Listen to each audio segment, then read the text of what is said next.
as long as it's with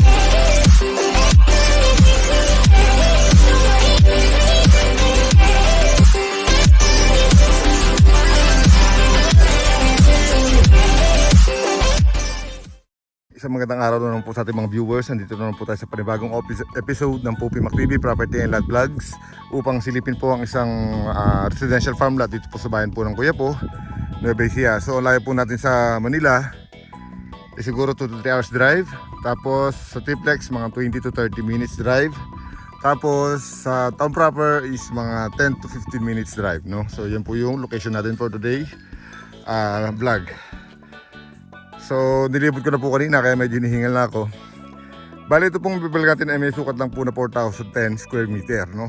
Tapos ang ano niya is second lot, pero ito yung property simula dyan hanggang dito, papunta ron sa mangga na yun. Tapos mapapasilip ko sa inyo. Ito po right of way, siguro mga 150 meters away sa cemented road. Kasi gaganyan yan, tapos kakaliwa pa doon. So hindi pa po medyo hindi pa po develop yung kalsada. Pero reasonable naman po yung price nung seller. So sa baba po yung price. Kung ayaw nyo naman po rin yung video, okay lang po sa amin. Basta importante po nakapag vlog kami ng isang lot listing dito sa bayan po ng Kuya po. Sa ganun po, pag may hinahanap kayong mga property, pwede nyo po kaming kontakin. Yung pong number ko is nandyan sa baba nung video.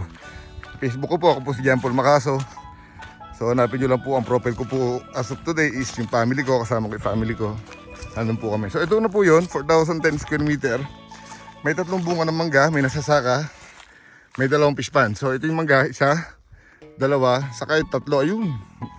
Pati po yung mga kawayan na yung kasama, no? So dito ko lang dinaan para kung ano, makita natin yung pinaka rectangular shape niya, no? Makikita nyo naman, anyway, makikita nyo naman sa aerial ito pagka inedit na natin.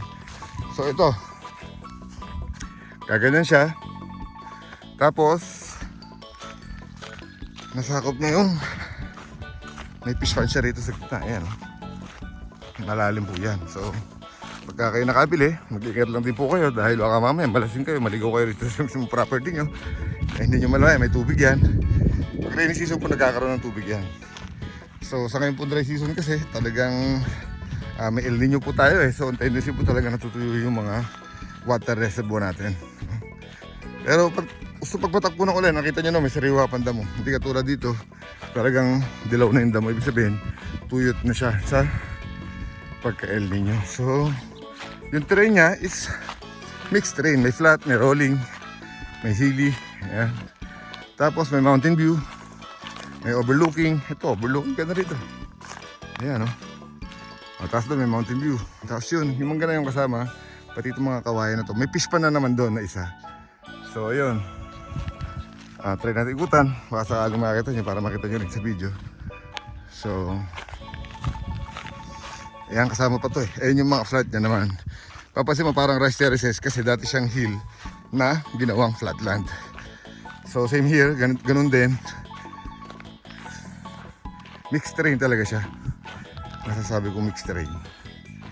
So tapos dito, may malaki siyang fish pan. Mas malaki pa yung fish pan niya rito sa likod. Ayan. Init.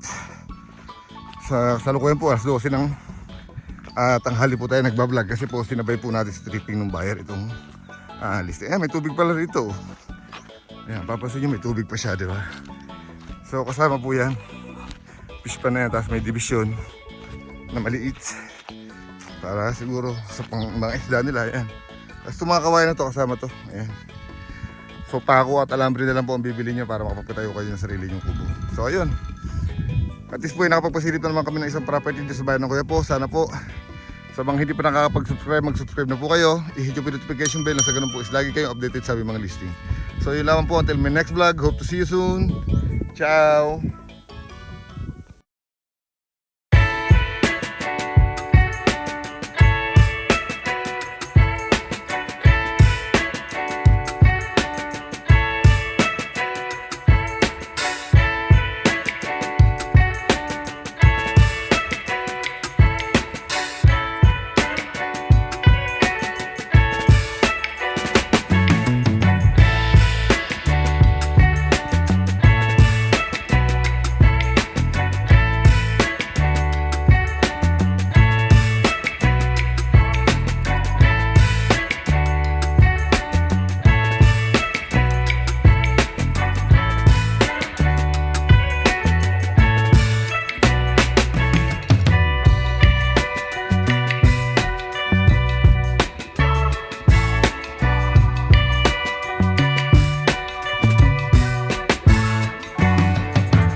it's weird.